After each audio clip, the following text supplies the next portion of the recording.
Welcome to episode 8 of Conversations with the Martial Artist. Today I've got something a little bit different. It's not all focused on martial arts. We have Dyer on, who is a professional physiotherapist and Jiu Jitsu competitor. He's going to talk a lot about strength and conditioning, not just for Jiu Jitsu, but also for martial arts in general, mobility, health, diet. We get into all of that kind of stuff that comes into play for lots of different martial arts and some of the best ways that you can train your body to improve your martial arts. Really interesting chat.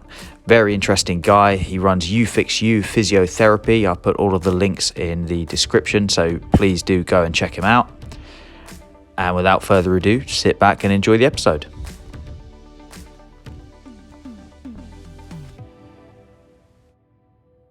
Joe, thank you very much for joining me. Much appreciated. I thought I'd have you on as a slightly different aspect, because obviously you're a big BJJ practitioner now. Yep. So we'll talk about that. But you're also a professional physiotherapist, right? Yeah, that's correct. Yeah. Right.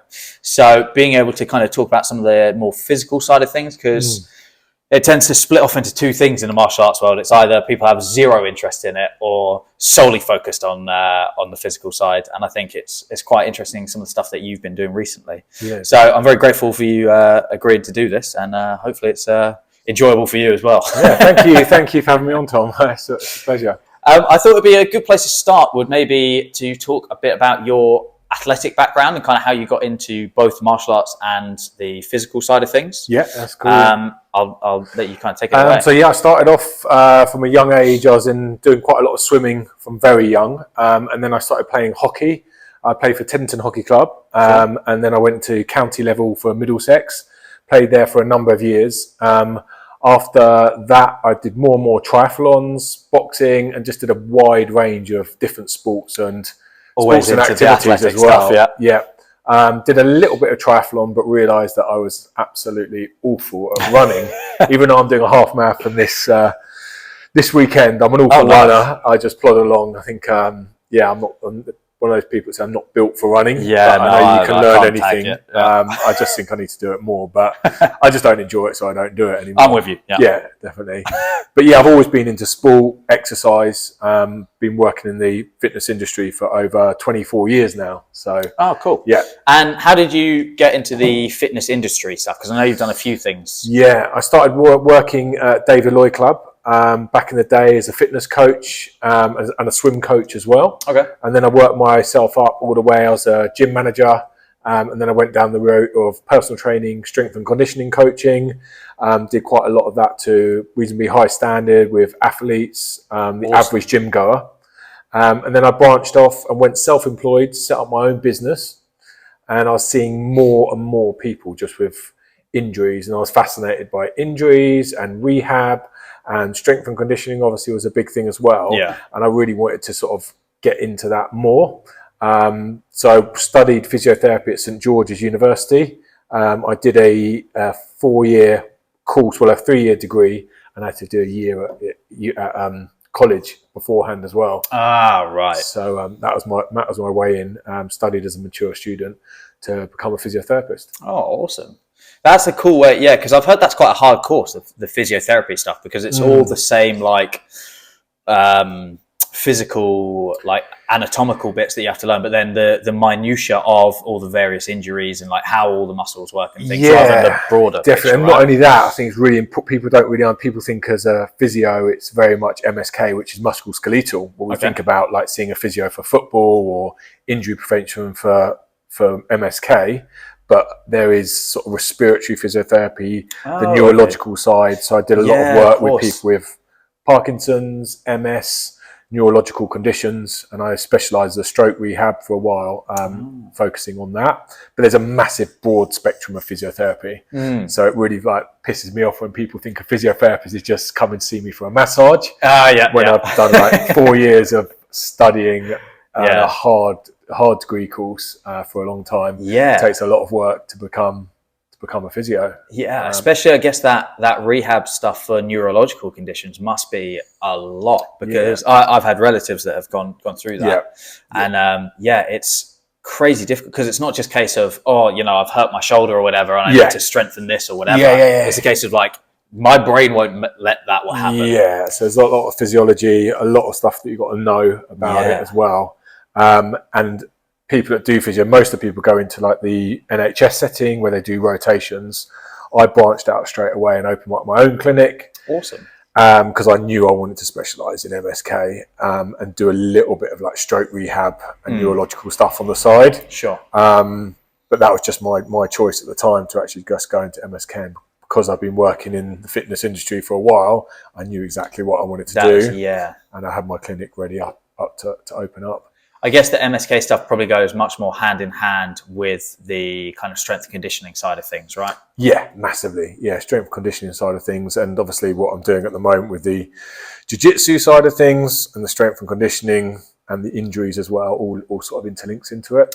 Yeah, and that was something I was definitely going to ask you about. So, so obviously you're running, you're doing your half marathons and things like that. So you still have a lot of other activities going on in terms of you personally, your athletic side rather than your I mean, I am focusing on jiu-jitsu now. Okay. And like that's and it's nice to have a goal. I always want to have a sport to train for rather than just going down to the gym for the sake of it.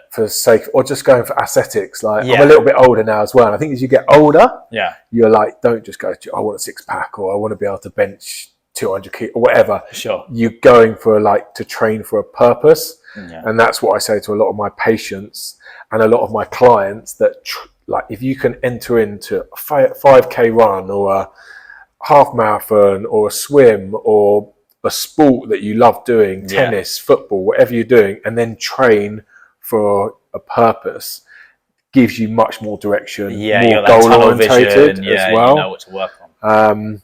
So a lot of people just train for running to condition themselves. Sure. They use running to condition themselves, whereas I'm sort of trying to get into condition in the gym for the running, and to have a bit more of a purpose for it as well. Yeah, that's very clever. Yeah, because I know that's a big thing with higher level athletes. Is obviously having that strength and conditioning routine that is really specific for their sport. Yeah.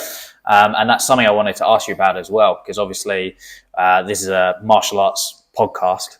And there's a lot of that element to martial arts where people will just do, dozens of burpees and push-ups or whatever for the sake of doing it because it's hard. But there's obviously a lot more focus on, depending on if you're doing a striking art or a grappling art, you're going to want to work on this. For this rule set, there's going to be these requirements. How do you kind of work out what to train for that martial art? Yeah, I mean, it's specificity. So we're having this debate quite a lot at the moment with comments and stuff like that on Instagram, whether if you've got 5 days training, whether you should just be doing 5 times on the mat doing jiu-jitsu or you should be doing 2 strength and conditionings and 3 jiu-jitsu sessions. So you have to be quite clever, I think. Don't want to overcomplicate, but you have to be quite clever about your training and getting a little bit more specific. So for jiu-jitsu, I'm doing a lot of stuff, and my program involves a lot of pulling exercise, a lot of grip strength, and programming into that, and the timings of it. You don't obviously want to wear yourself completely fatigue yourself and then go into doing jiu-jitsu. So it's just getting the balance right from it as well, not doing too much of one thing all the time. Yeah, that's definitely something I struggle with, because I want to work on strength and things, because I've never been into the gym and strength training and stuff, but I recognize it's definitely a big plus for martial arts, whatever category you go into. But every time I go and I'm like, okay, I'm going to do a workout, I'm going to go to the gym or whatever, I'm like, God damn it, I should be out kicking things. You're doing that thing as well. And like I said earlier, you've got if you want to get good at something, if you want to get good at pull-ups, you need to do pull-ups. If you want to get running, you need to run. If you want to get good at jiu-jitsu, you need to do jiu-jitsu, kickboxing.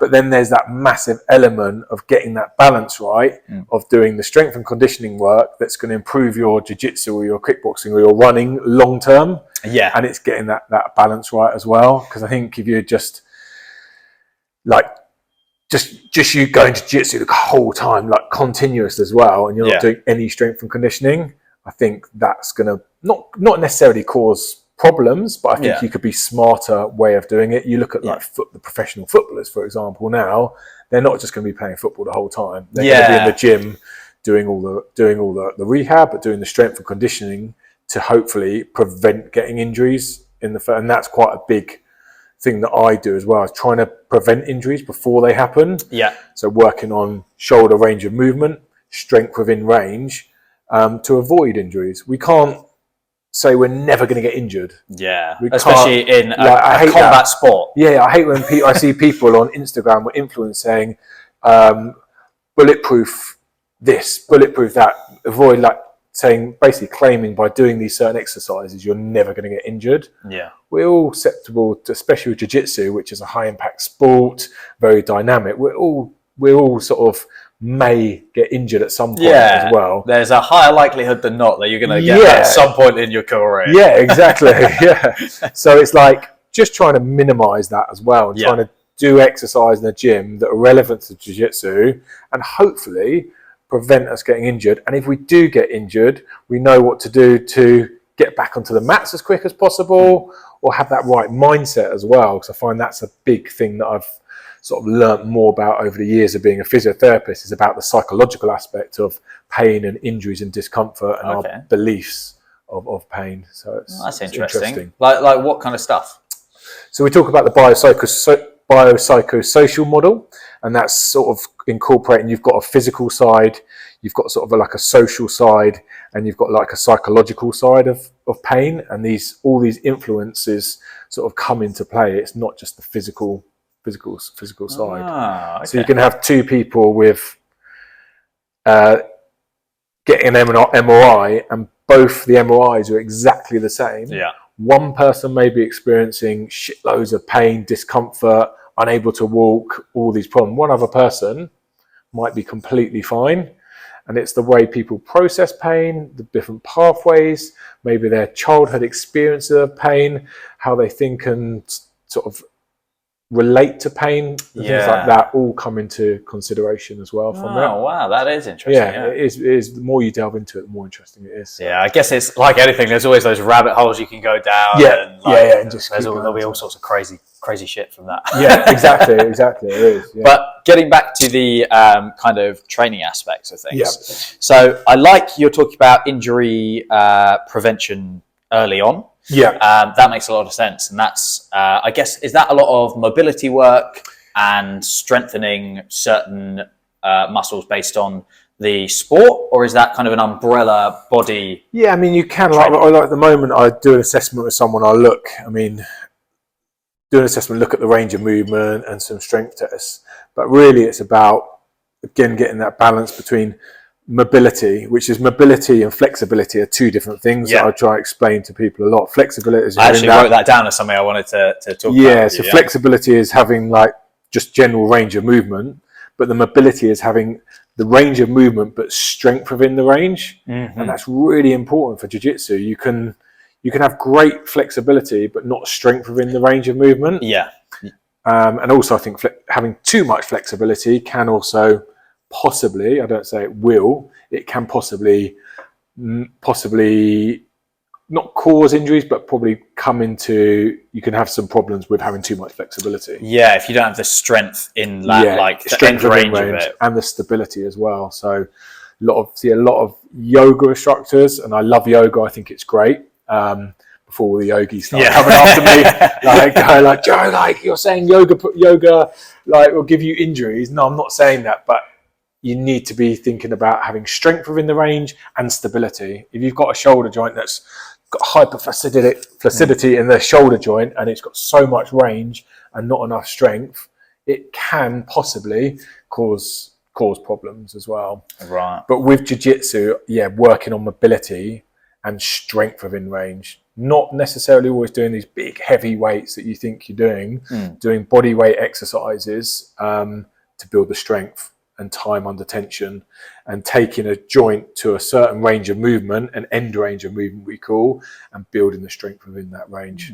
And so how do you incorporate that into like a regular strength training routine? Would you do all like lighter weights focusing on that specifically? Yeah, well, so that's a good question, because I mean, it's depending on the individual. All my programs, although I run a jiu-jitsu strength and conditioning program, all of them are quite bespoke. But generally speaking, I'd be doing like the compound exercises, like the deadlifts, the pull-ups, all those things are great. And then incorporating the other sort of mobility type exercise within that.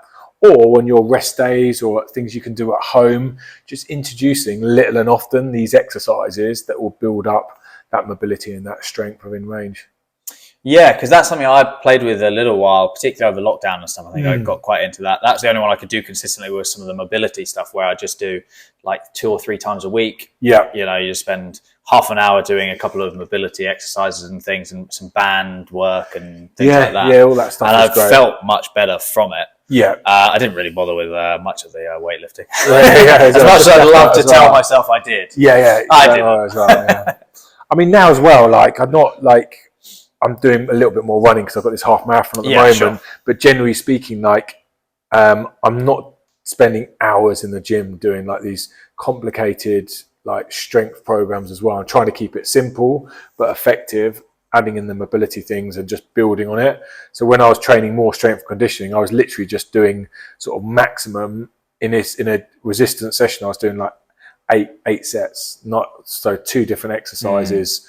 4 sets on one, 4 or 5 sets on the other, and just keeping it quite simple rather than just overcomplicating it with sort of fancy exercise with bands and balls and all these sort of things. But then adding in the specific mobility, end range movement things to get stronger. Yeah, I remember seeing on your Instagram one time something I really liked about in your rests between sets. So whatever you're doing at like the gym, if you're just doing regular gym exercises, let's say, but instead of waiting your minute or 2 between your sets, do a couple of these like body weight, very light, just doing, easy, if you're doing like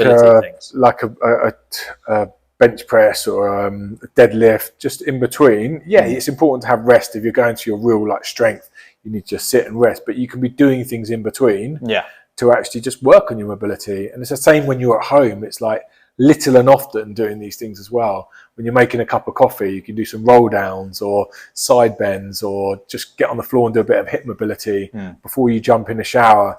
Do some sort of like mobility or single leg balance or some dips or things like that. If you can get and build habits of doing these little things regularly, then that's only going to benefit you long term.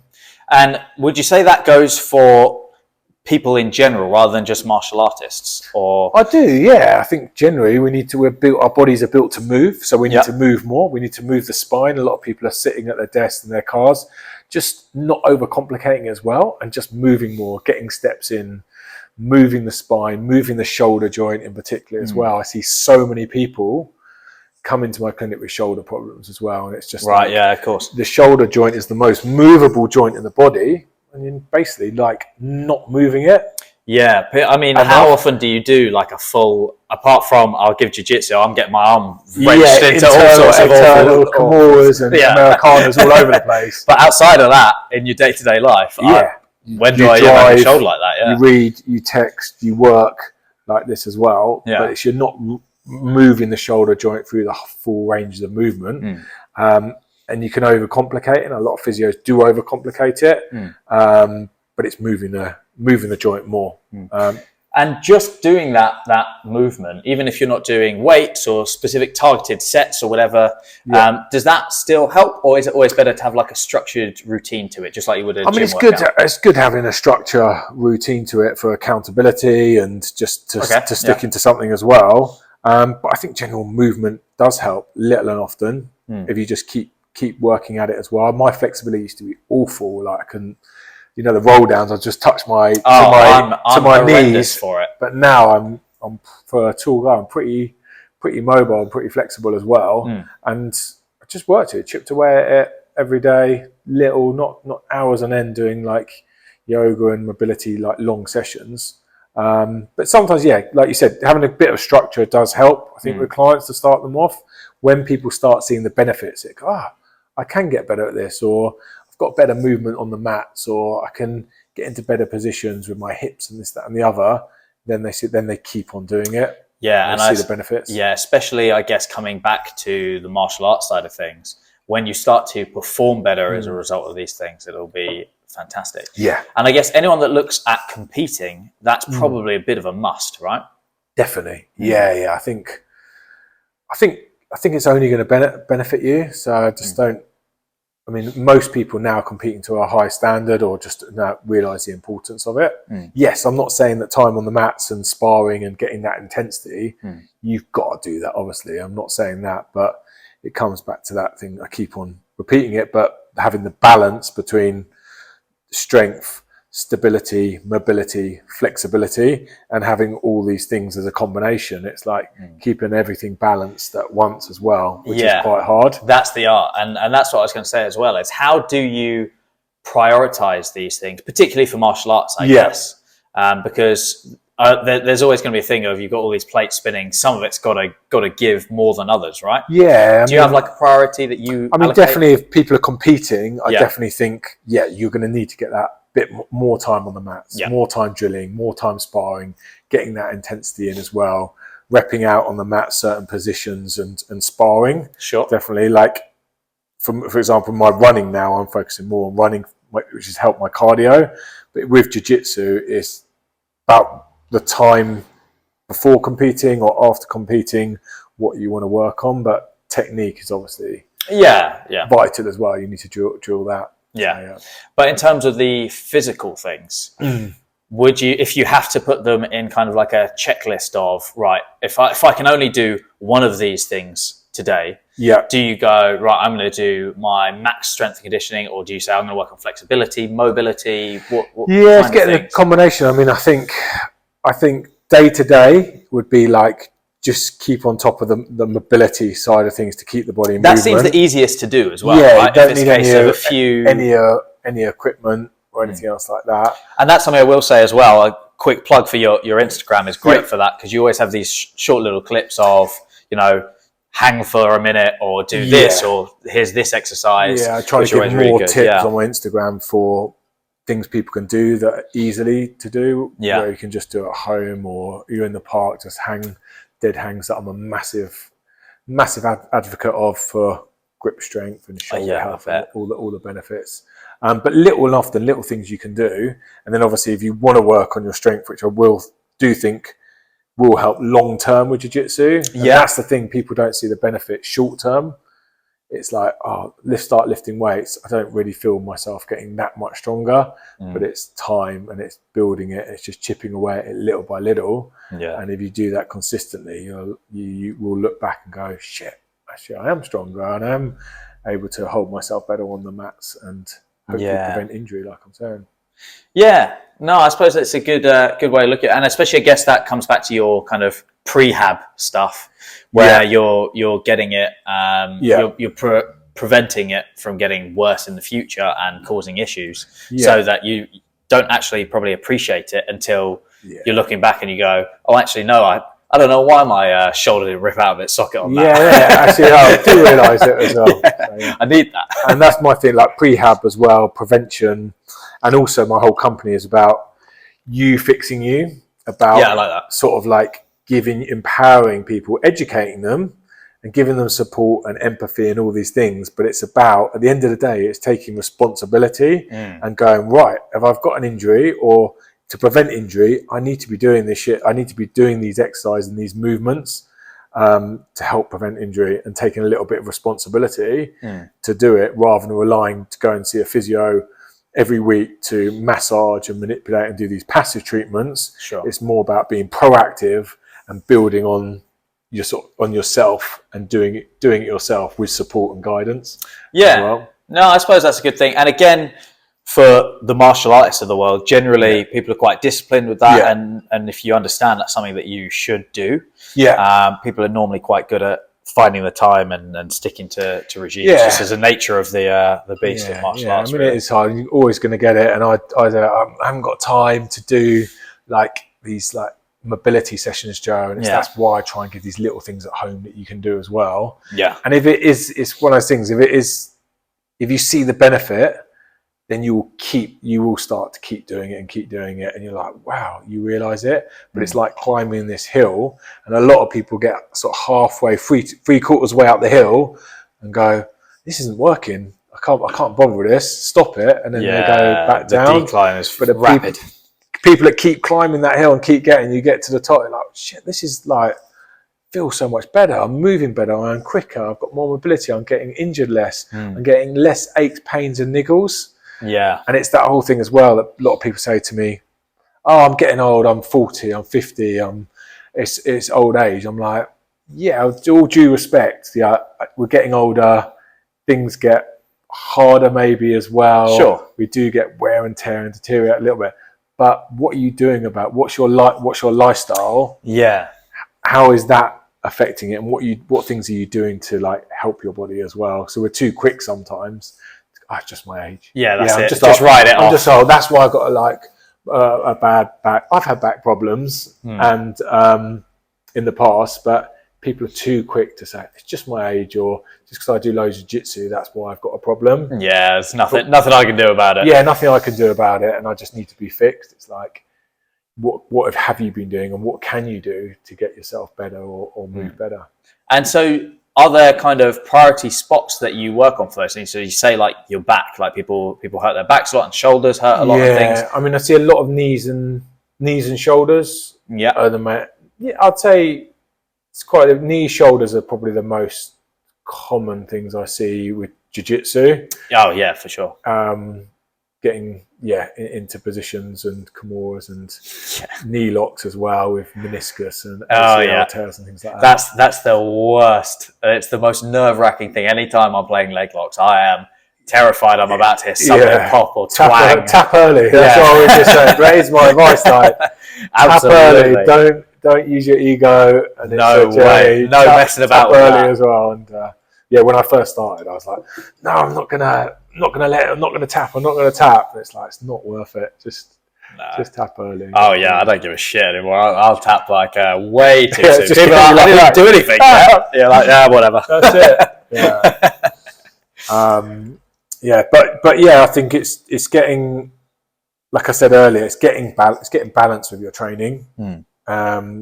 Getting the right balance, having obviously the expertise of someone, like we're going to go and talk about my program, but having the expertise with someone programming it to that specific individual and working on sort of where the areas that I think, right, okay, you need more stability there, you need more strength there, you need more range of movement there, but building and getting consistency will make you a better player. Especially programs like yours, I really like, where they're focused on one martial art or one area in particular, because there are always going to be nuances, like unique physical demands of each martial art, right? Like if you're a striker, you've got to be much more explosive and you'll use different muscles to grapplers who will be much more isometric and more grip strength and pulling and things like this. Completely, so it's having that specificity to the demand of the sport within the whole martial art side of things as well. So that's why I've gone into that niche of BJJ to really work on that niche of that martial arts. And what sort of things do you focus on then for that program? So I do like isometric stuff is good. So like the core work, I do lose a lot of like Palloff presses, a lot of cable work if they've got them, or banded work. Keeping it quite simple is planks and side planks. Is it mainly like gym-based stuff or bodyweight stuff? I mean, it's a combination. Both. The 12-week program, I do one for home workout and I do a gym one. So you can base it whatever you've got, or a combination of both. A lot of the stuff you can do at home. To do that as well. But the main things is obviously the full body, because it's a full body sport. A lot of grip strength. Farmers walks, dead hangs are great if you've got a gym. And then like the compound exercises as well, deadlifts, pull-ups, to build that sort of like brute strength, as it were, to go for that. But I try and keep it simple and not like overcomplicate. One, for the person, I don't want to have this 2-hour program, learn all these machines and everything else like that. Keeping it simple and have the element of mobility, strength in there, specific for that individual to get the most out of it. Yeah, no, it makes a lot of sense.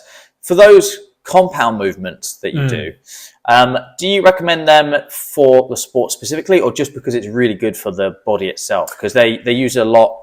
So for anyone that doesn't know compound movements, would you explain them? Yeah, so compound movements are basically, putting it simply, are working more than one muscle group. So you look at like a squat or a deadlift or something like that, you're working a lot of muscles at once. Yeah.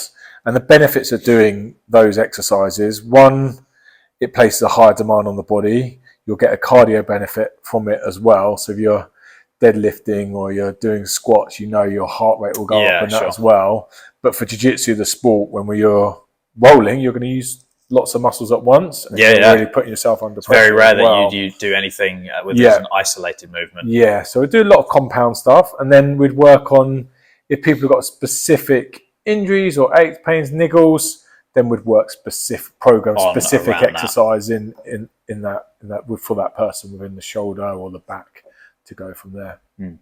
And for people then that aren't grapplers, that use more striking based arts, does it change how you would program either like strength and conditioning and prehab and things for that, or how you would change any of their training at all? I mean, I think to a certain extent, yes, it would. There'd be still basic things that I would be doing, like I said, like the compound exercises. Maybe not so much if you're kickboxing or something like that, where you're striking, you're not going to be gripping and pulling so much as well. So I wouldn't be putting a priority on having that grip strength and working on like the flexors and extensors of the arm as much. But I still would probably program, depending on the individual, but I probably still would program the compound sort of like basic activating everything. And the actual motion, I guess, is good in itself. I mean, do like jiu-jitsu would do a lot of, I like doing programming in bridging and hip thrusting as well. Because, that makes a lot of sense. From the floor as well, that's important. A lot of like glute work and core work is really, really beneficial for that. Yeah, I've seen a lot of jiu-jitsu based strength conditioning programs and things do like similar to like animal flow stuff. Have you ever looked at that? I love that sort of stuff as well. And all that animal flow, which is basically mobility as well. It's that's moving with a flow, bear crawls, step throughs, lizard walks, all these sort of things as well. They're fantastic because, again, using the whole body, very sort of functional. Gets your heart rate up. You're working all the muscles at once. You're having to use your coordination, your balance, and your stability as well. I love it. It's really cool, and it looks like it translates quite well. Even some of the movements they do, I'm like, that's just from jiu-jitsu. As well. So I mean, like, and that's what I was saying about the program as well. We'll have a program, and depending on that individual, how many times they can train, how many times they're doing jiu-jitsu, we plan it out. So we might have like a mobility session where they'll just focus on mobility. If they want to do half an hour, 45 minutes of mobility, they'll be doing like flow work and floor work and flexibility and like inversions where you go onto your back and those sort of like rolls and things like that on the mat work. And then we'd have the strength work and then obviously the jiu-jitsu on top of that. That actually reminds me, talk about the inversions and things. Do you do a lot around neck strength training? Because that's something I've seen various different things about. I mean, I'm not, to be honest, I'm not a massive fan. Not a massive fan. I've changed quite a lot over the years, actually, to be honest with you as well. I used to be very, very against like working upper traps and doing like a lot of shrug work because I was like, it's just for aesthetics, bodybuilders, getting upper trap work. Most of us are like sort of overactive here. And I guess people quite naturally pull up their shoulders. Pull up their shoulders as well. And most people are like sort of hunched up and weaker in through like the mid traps and lower traps. But as physiotherapy is like evidence-based, I don't think there's that much evidence to say that it causes too much. It's actually related to, you can get pain up here, related to any injuries and things like that.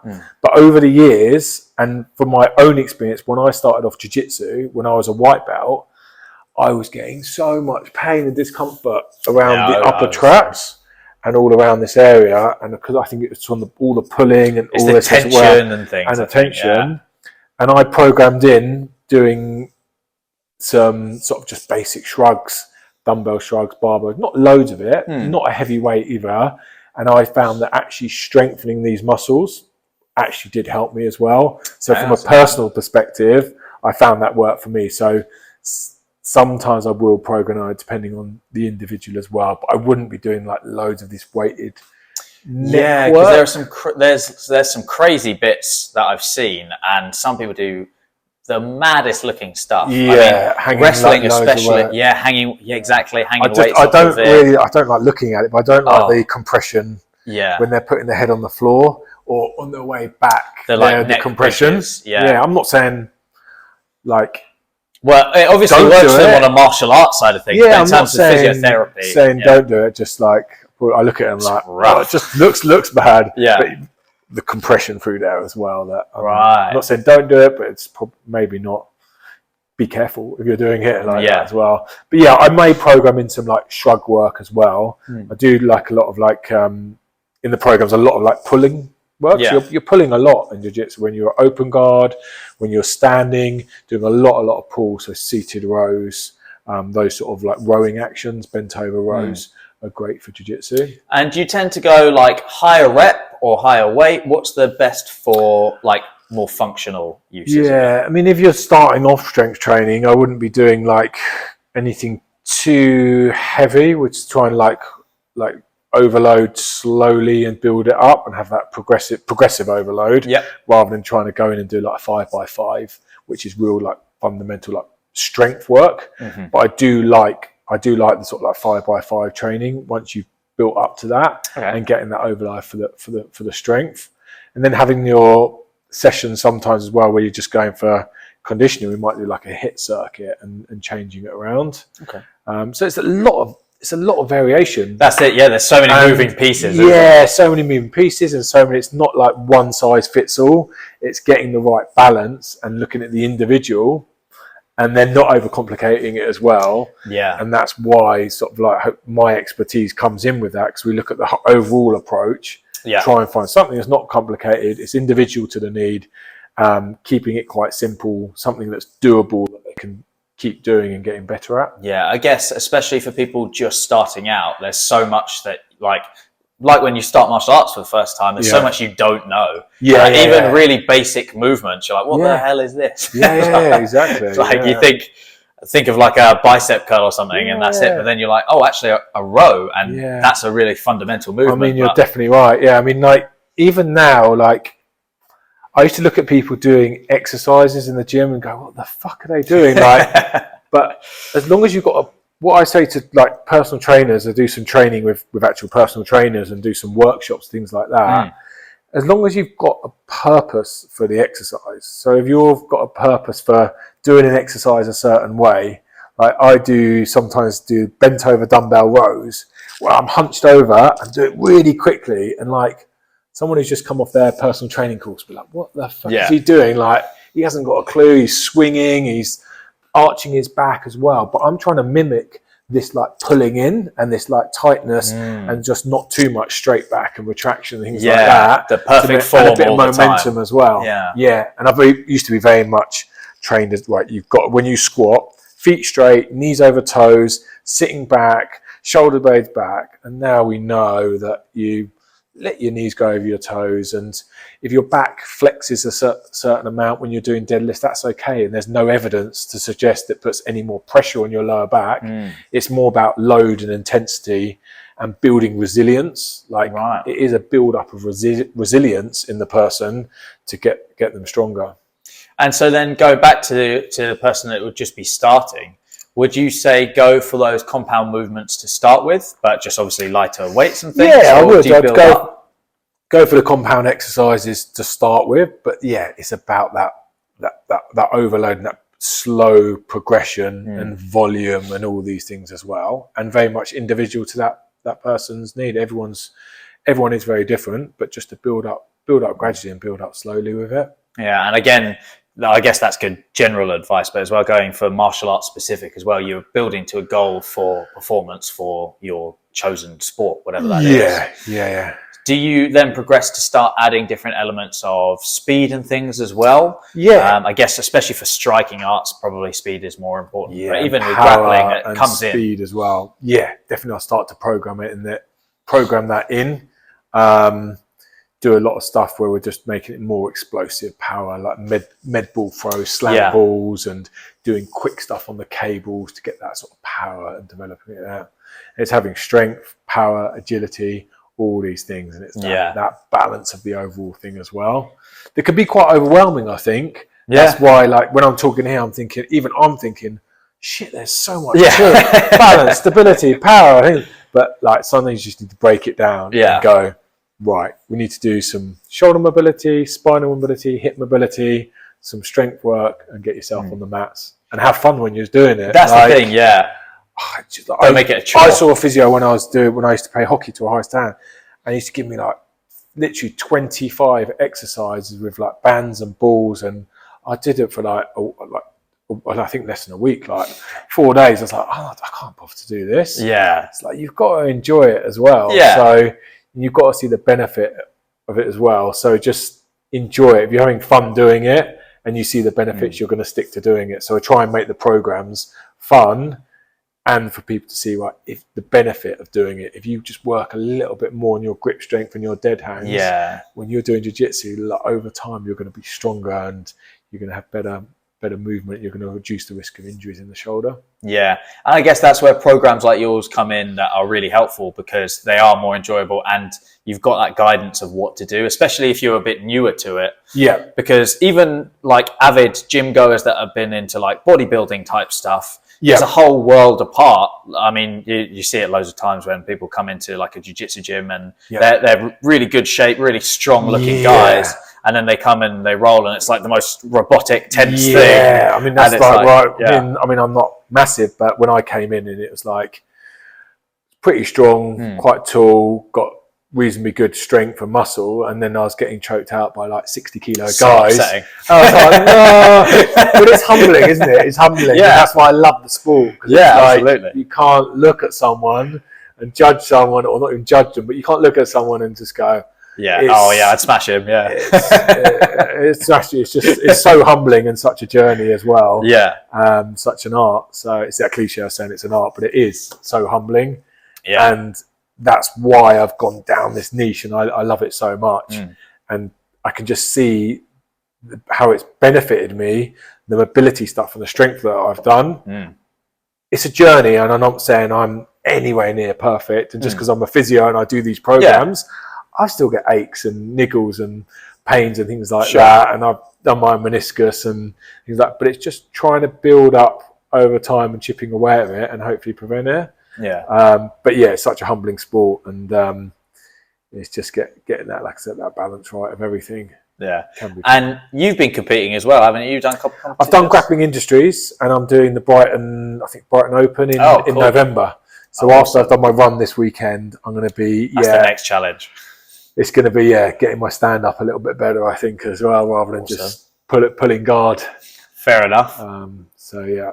Oh, that'd be cool. And it's worked. You had quite a good success with the grappling industry. Yeah, I won. From memory, won all my fights and got gold medal. So, yeah. There you go. Can't ask for better than that. That's a good recommendation as well. I was in the old man's category, so...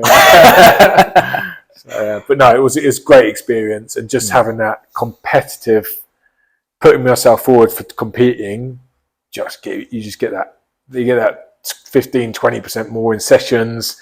You're researching a little bit more. You're training a little bit harder. It's just on your mind. You're looking after yourself. You might be like getting into a weight category, so you might be a bit better on your diet. Those small little 0.5 little percentage of things you do just makes you a better. Sounds cheesy, but a better person, but a better on the mats. You improve and you push yourself outside your comfort zone. We were talking about it in, I think, the last podcast it was. We were talking about the difference when someone competes. It's world apart from people that are just there for fun as a hobbyist or whatever. Yeah. It's such a different experience, and it changes you having done it as well. Yeah, definitely. Which is really nice. Yeah, it's getting comfortable with the uncomfortable. That's my favourite thing. I love it. Yeah, doing something that scares you as well. Yeah, I was actually shitting in my heart rate. It was like, oh man, I was like, and my grip strength, afterwards I couldn't pick up anything as well, and like my grip was just like, I think I was just so tight like that. Yeah, you don't realise. Even working on my grip and everything we talked about, I was just like, fuck. Yeah. So, yeah. I think that adrenaline changes it. Like you can be as prepared as Have you like. Have you competed as well? Yeah. I've done a couple. You did some when you were traveling as well, didn't you? Yeah. So I try and, just like with the podcast where I'm nerding out on different martial arts, I try and compete on various different things. That's so amazing. I've done a little bit of everything. That's so cool. Yeah. It doesn't always go my way because I'm very underqualified to be competing in these things. Yeah, but you know what I say, you're a winner. You're a winner for just putting yourself forward. You know. Yeah, it's just a cool experience. But yeah, every single time, it doesn't matter. Even ones that I've been really relaxed about. Just when you're waiting to go out, you're like, I'm shitting it. What the fuck? Yeah. It's just absolutely like falling apart. Yeah. It's all part of the experience. I enjoy that in hindsight. Yeah, you look back on it and it's a good experience. No, it's funny, when I was competing, I was like, my son came along and I was like, just like, that's got to add to the nerves. Yeah, exactly. And my wife. So I was like under pressure. But I was saying to my wife, I want to teach him that it doesn't matter if you lose. Sure. It's okay if you lose, but I'm ultra competitive. And I won all my fights in that as well. And I was like, oh, no, I can't really teach him. Maybe in the Brighton Open, I'll be like, lose my first fight, and I'll be like, see, throw one away. Start crying. At least you're a good sport about it as well. You're not just screaming in the guy's face. Oh, no. That's how you do it, son.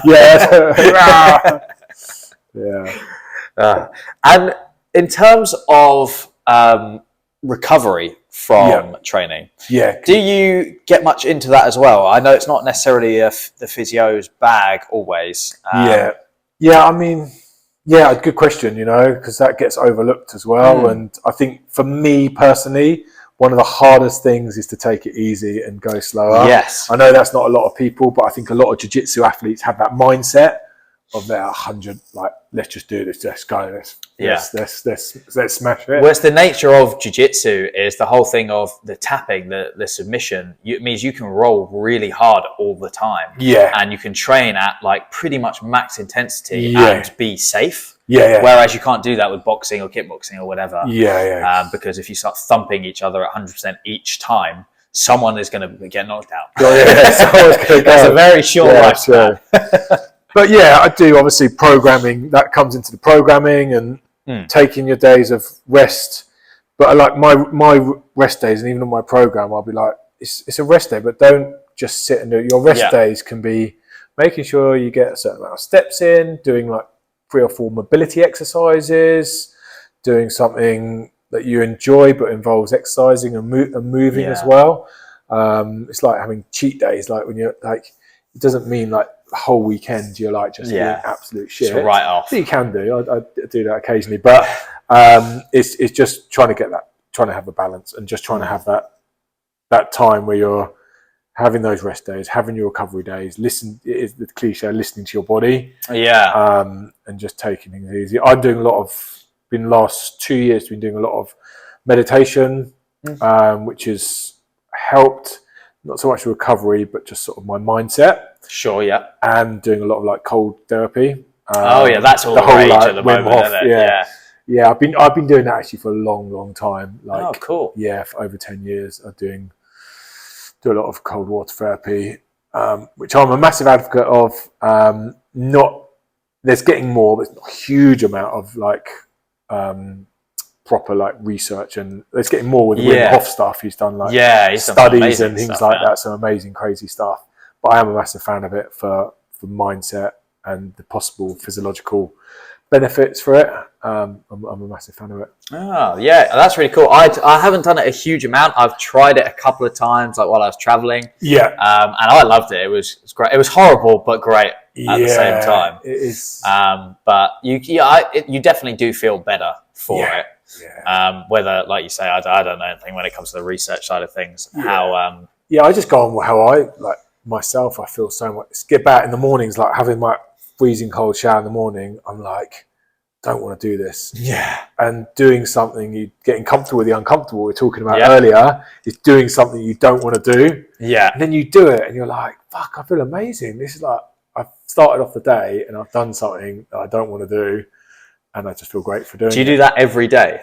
I'm quite regimented. I do it every day. Oh, brutal. And the days I don't want to do it the most, and the days I'm like, my internal dialogue is saying, today, like, it's cold, it's wet. Yeah. I haven't had the heating on at home.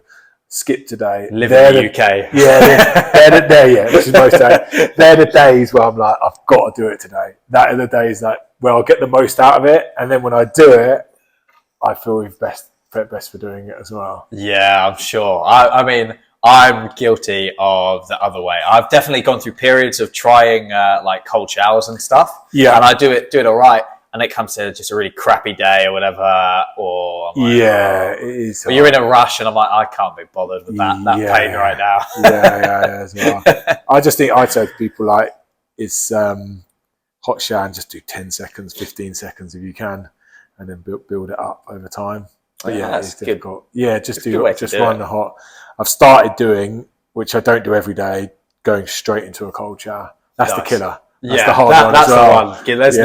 That's all mindset. Just going straight. It's normally hot and then just cold at the end. Blast yourself. Yeah, exactly. Well, fair enough. Maybe it's something I'll probably now do it for about 2 days after this. All inspired. I'm going to be on your case now. I'm going to be like, every time I see you, are you doing your cold showers, Tom? Are you doing it? You've got to do them. Yeah. It's no fun, but it is what it is. Yeah. Exactly. And then the other bit I wanted to ask you about as well, which I appreciate isn't your wheelhouse fully as a physio, but is how much diet plays into it as well. Because obviously we've talked about strength and conditioning and prehab and rehab and mobility and all of this. But diet's obviously the one that people talk about for the gym quite a lot, as it makes up a huge difference. Yeah. Do you find it, or I should say, how important do you find it for jiu-jitsu? Yeah, I think it's important. It depends, obviously, if you're competing and you look at any high competitive sports, they've got dietitians, they've got nutritionists, they're looking at what they're eating, what they're putting into their body. It does play a massive part of it, whether it's for aesthetics or competing at a high standard. By no means people think my diet is perfect. It's not, but it does make a big difference. Just with getting the right amount of calories in for energy levels, carbohydrates. If you're strength training, getting the protein in. Yeah. But the short answer for that is it makes a huge difference. And I guess it probably helps come recovery and things as well, right? Back to the last point we were talking about. Yeah, recovery is a big thing as well when you're obviously coming off the mats as well, and you've just been completely sparring for an hour as well. You need to refuel. You need to like give yourself that energy, fuel yourself right, get the right nutrition in as well. But I'm definitely far from one of those trainers or one of those physios that'll be like measuring and tracking everything. That's probably a whole other podcast, but it's like, I'm not into that sort of like the mindset for people as well. You're eating for performance. You're not eating for aesthetics, so don't get into that. I don't like getting people into a mindset of like, this is good food, this is bad food, and that sort of thing. But fueling your body for the sport is very important, and for recovery, and for just like the mindset even as well is very important, and sleeping and all those other things. Yeah, I guess sleep is the other big one when it comes to recovery, isn't it? That's what everyone and I've always sort of overlooked sleep. Like I did a 12-week program, 12-week like photo shoot thing years and years ago, and I had a coach at the time, and he was telling me the importance of sleep, and I was like, and then I started paying a bit more attention to it, and trying to get the right amount of sleep and not on screens before bedtime, less caffeine, and changing other bits to my lifestyle to complement my sleeping habits, how I was sleeping, and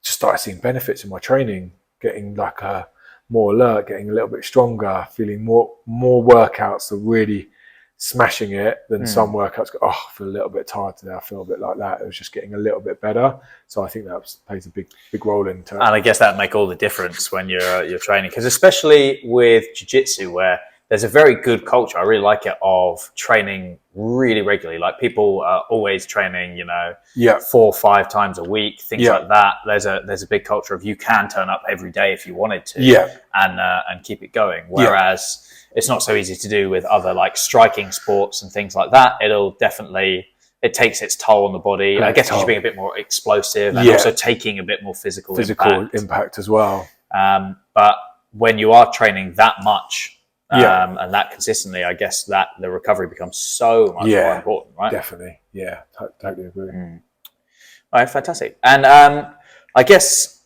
where is the best place for people to follow you then? Follow me on my Instagram. It's _physiotherapy